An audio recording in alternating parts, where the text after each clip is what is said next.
Roberts, and I'm the host of Live Your Passion. I'm also the author of How to Live Your Passion and Fulfill Your Dreams. It's a new book that's now available on Amazon.com and at booksellers nationwide. Please check it out. We have such an awesome show today. And it's more than just one show. We're going to be shooting several episodes today with some really amazing people that you're just going to love it. Our subject matter today is house concerts and how the music industry has changed. And we have a really special person with us today. Bill Lippe spent his 30 years of his career as a neuroscientist, and you were at the University of Washington. Right. And then he retired. And something happened in his life. Music became very important. He rediscovered a passion for music. And Bill has done more than 115 house concerts. He and his wife have hosted more than 115 concerts in their house. And he's going to tell us all about that. And then one of his favorite artists is going to be here visiting with us. She's going to play. So great. So, welcome, Bill Lippe. Thanks for having me here. I'm so happy you're here. It's cool. Thank you. So let's just start by defining what is a house concert. What is that?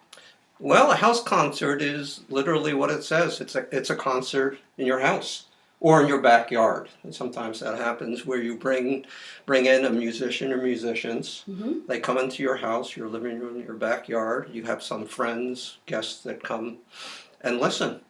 It's like the old salon, model. But it's becoming more and more of a popular thing these days. As artists are looking for opportunities and people are looking to have, an intimate music experience. And I was fortunate enough to be at your home for one of these concerts. It's an incredible experience. You're 3 feet away from an incredible artist that usually you'd have to sit all the way up in the nosebleed seats to see. So it's really incredible. How did you get started hosting house concerts? Well, it's kind of an interesting experience. I had a favorite local musician in Seattle, M.J. Bishop. M.J. Bishop. And I used to go following M.J. Bishop at different coffee houses, and I got on her mail list. And what musicians regularly do is each month they'll send out an email saying, I'm playing here, I'm playing here, I'm playing here. And she did that, and at the end of one of those emails, she says, and would anyone like to host a house concert for me? And I emailed back and I said, yeah, what is it that I'm doing? I had no idea what a house concert was. And, the idea intrigued me, the name anyway. And she emailed me back and says, easy. I come and play in your house. You invite some friends and you ask for a suggested donation of $8 to $10. Really? About as. And that's it? And I said, that's doable. And how many people usually attend these? Well, it varies depending upon who's doing it. The first one I did with MJ, I think I had 18 people in the living room. Now I regularly have 50. Yes, when I was in your home. When you were at my home, it was packed. And that's pretty regular now for me. I sell out every show with 50, and there's usually a wait list of another 20 or 30 people. But it really depends upon how the host decides to do that. Some people will do it like I do it. More often, they're doing it with fewer people, sometimes as few as 10 to 12. So it doesn't have to be a huge thing like I do it. It can be a much smaller, shorter sort of experience. And how often do you host? A lot. And this is also not typical. These days I'm doing between 18 and 15 shows. Between 15 and 18 shows a year, which is a lot. That's more than one a month. Well, it's also, I typically take off during the summer. Oh. So at times I've actually done up to 3 shows a month. My wife has some issues with it sometimes, but it's very difficult for me to say no to, the level of, musicianship that I can get. Okay, how? How do you, as a normal person sitting in your living room thinking, I'd love to have Alice Howe come play in my house, how do you accomplish that? What? You ask Alice Howe. You just ask. Yeah, it's what happens is house concerts have become such a desirable venue for musicians. Once you start doing these, Mm-hmm. and musicians find out, you're going to be inundated with requests. Oh. My experience is that I now have working relationships with booking agents. Mm-hmm. So they'll often contact me, or if there's a particular musician I'd like to have, I'd reach out to them. Sometimes I'll just see a musician at a show in Seattle, and I'll go up to them, after the show and say, "Hey, would you like to do a house concert?" They're going to say yes. I know they're going to say yes. And it could be someone who's playing at the triple door. It doesn't make any difference. That's the surprising thing. You'll find that musicians, you'll say, this is the last thing I'd be able to do is get someone in my living room. Right. They'll go for it just like that. Why? What is the benefit for an artist who can play in a huge concert hall to come play in your living room? The benefit, there are a number of things along that line. One is just the intimacy of the experience. The musician is actually getting to talk one-on-one with their fans. Okay, the people are there just to listen. There are not coffee machines going off. There's not conversation. It's a small, intimate concert. And musicians love that intimacy. To be actually in a large venue, they can't even see the faces of the people out in the audience. True. Okay. Mm-hmm. Here, all of a sudden, they can actually see the faces of their fan, the smiles, the reactions. That's one thing, is the intimacy.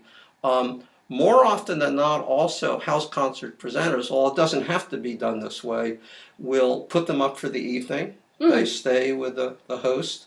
If they're from out of town. If they're from out of town, they get to eat with the host. The host will cook for them, and they actually make pretty good money. House concerts are by donation. Okay. Typically, it's you're not buying a ticket.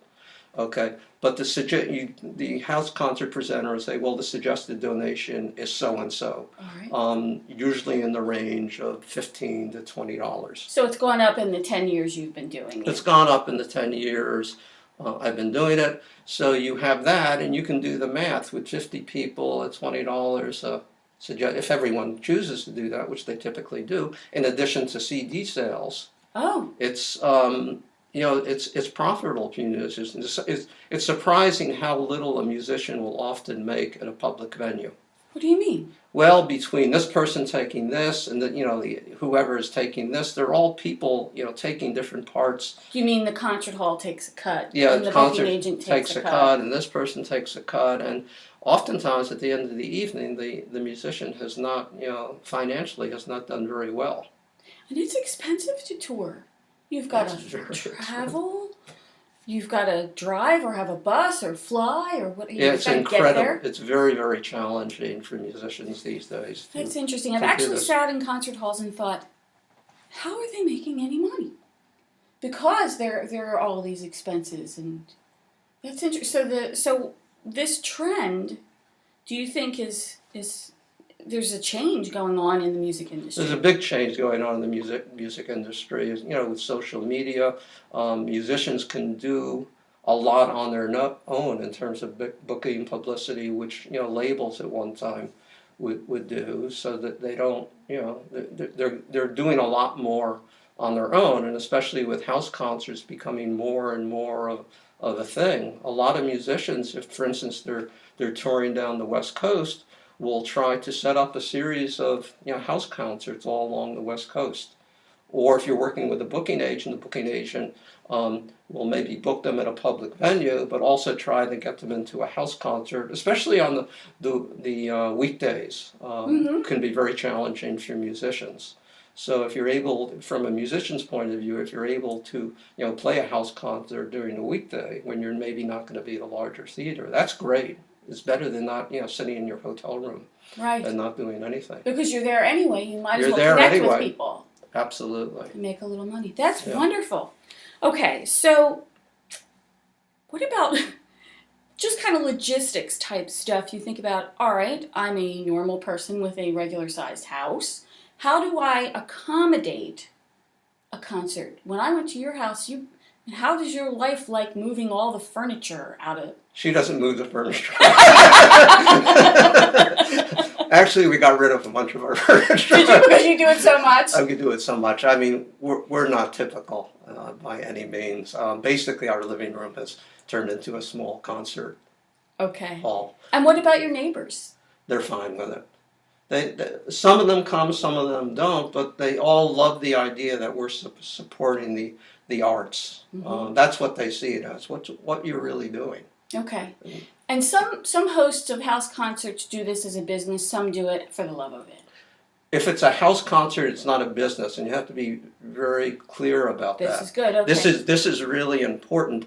That the host putting on a show, they're not charging for a ticket. It's all by donation. Okay. And all that money, the donations, go to the artist. The house concert host, virtually, it costs them money down the line, basically. But all that money is going to support the artist, and they're doing it because of their love of artists, the love of the music, and they want to have this continue. They want to see people with this level of musicianship to be able to continue doing what they're doing. All right. So you do it for the love. What do you love about it? Oh, wow.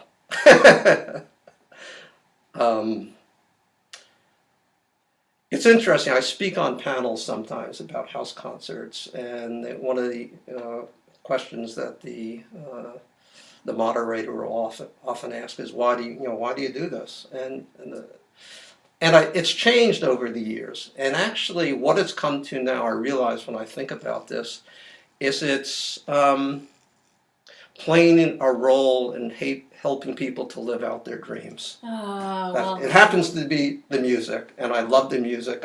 Music loves me. I mean, loves me. I guess I love the music. I love being moved. Music loves you back. Loves me back. I love being moved, whether it be sad or happy.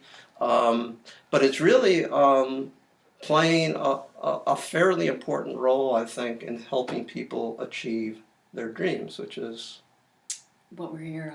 And they're helping. I think I didn't realize this till after, for some time, but they're helping me live out my dreams. This has become. It's become your dream. Yes. You were a scientist for 30 I was years. a scientist, and that was fine. I mean, it did that. I enjoyed it, but I never had the passion, the real passion for that I had for doing the music, and I didn't know about that until I started doing it. It just kind of popped out, and I said, "Wow, this is something." All right, well, let's talk about that, because as you know, I created the What's Your Avocado concept that says that everyone has something about them that's special. And we call that unique element your avocado. The key to a happy life is to find your avocado and express it in the world. So, take me to your avocado moment, that aha moment when you realized what you were here to do and how you were going to do it. I think it actually came about when I started doing the house concerts. The very first show? Yeah, actually along the line, maybe 2 or 3 or 4. What happened is that it was so natural for me.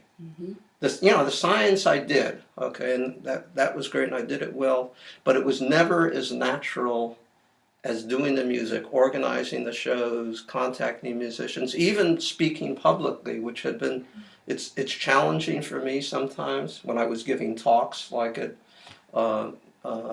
science conferences. Really? Getting up and talking at my house concerts about it's a no-brainer.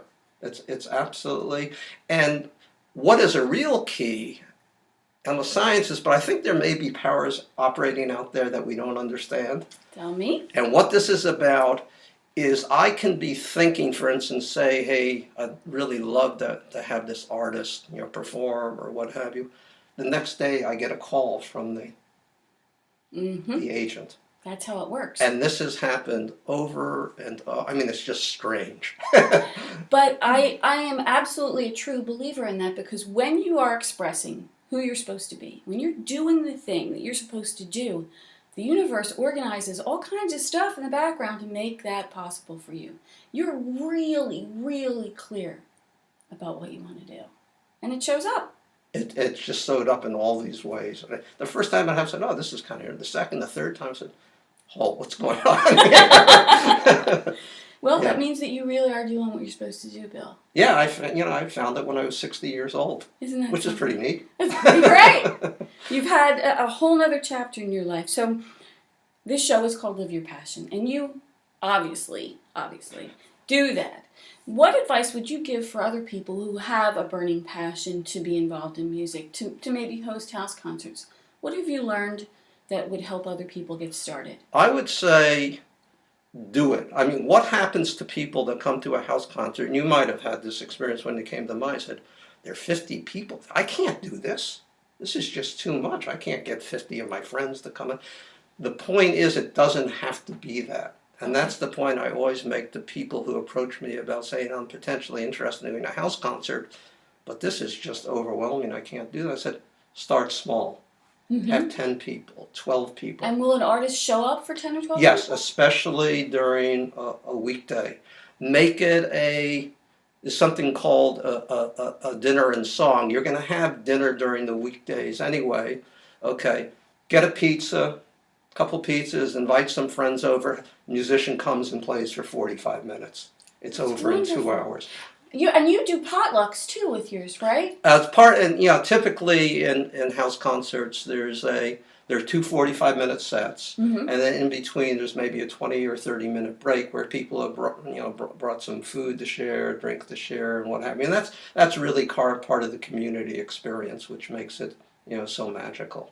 I agree, and that's the right word, magical. When I went to your home and I heard Alice Howe, who we'll hear for in a little bit, with Ansha Duvakad. It was a communal experience, and the breaking of the bread with the potluck was really part of that. Everybody sort of looked at each other like, can you believe this is happening? It was just great. And that's really, people come. They certainly come for the music, but they really come for the sense of community, which they don't experience, otherwise. That's really becomes half of it. And the things that happen, I mean, the stories I have over these years are amazing. I mean, I have had musicians perform who've saved marriages, literally. Tell me this story. You can't just drop that and not tell me. This is one of my favorite stories. Okay, so it's going to go on a little long. But. That's all right. Well, it's okay with you, right? Okay. Okay. Tell the story. So, probably about 6 years ago, I had a performer named Edie Carey come to do a house concert. Edie's been doing this for many, many years. Is very, very good at it. And one of my regulars brought one of her friends, a woman. Apparently, during Edie's first set, the guest was in tears. I was oblivious of this. I didn't know this was going on. During the break, in between sets, the woman comes up to Edie, and Edie just gives her a hug. Doesn't know what else to do. The day following the concert, the woman emails both Edie and myself saying, yeah, I was the woman, in tears. There was a bunch of really difficult stuff going on in my life, including, divorce sort of thing and what have you. And what this is just the great description in her email. She says, listening to your music and your lyrics, I was like an eggshell. And your lyrics, your music, everything about what you were doing up there broke that eggshell. And I was able to see the world and my husband in a light I'd never seen them before. This is incredible.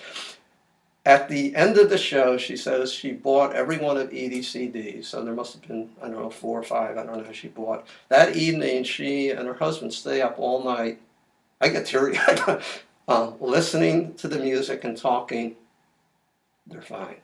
Wow. And I know that they stay married. It goes on beyond that. And she says to Edie, whether or not you like it, you're part of my life. You just become part of my life. And it would be a real privilege for me if in the next year, because they were still going to have to be selling their house, you would come and do a house concert in our living room for myself, my husband, and our friends. And Edie gets a hold of me and said, hey, can we make this happen? I said, absolutely. Sure enough, she comes back within the year. The husband and wife, I remember I was there, and the husband and wife are on a couch there. Their arms are reaching out, their friends are in their living room. And everyone's in cheers, and he's singing again. So this is some of the magical stuff, and just the way music moves people, especially in an intimate environment like that. It's beautiful. And it just goes to show the power of music.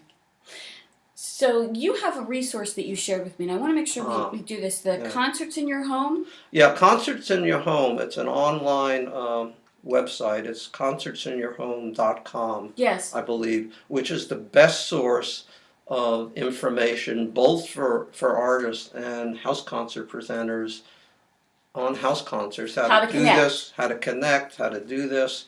Fran Snyder, who started this himself, is a touring musician. Okay. Okay, and a number of years ago wanted to do something to support the house concert concept and put this together, and it's just wonderful. It's just an incredible source of information. Okay, so concertsinyourhome.com. We'll also put it on my website, the link. And if people want to get in touch with you, you're at house.concerts@comcast.net, is that correct? That's it, that's me. Okay. We'll also have a link to email Bill if you have questions. And we're going to take a break, and then we're going to bring in Alice and do part 2 of this conversation. Bill, thank you so much for being with us. Well, thanks today. for having me. This is great what you guys do. You do. Oh, thank you. Thank you very much. It's really fun. So I will say, end of part 1, I'm Stacey Zinn Roberts, the host of Live Your Passion. And again, the book is called How to Live Your Passion and Fulfill Your Dreams. Stay tuned for part 2 when Alice Howe is going to join us.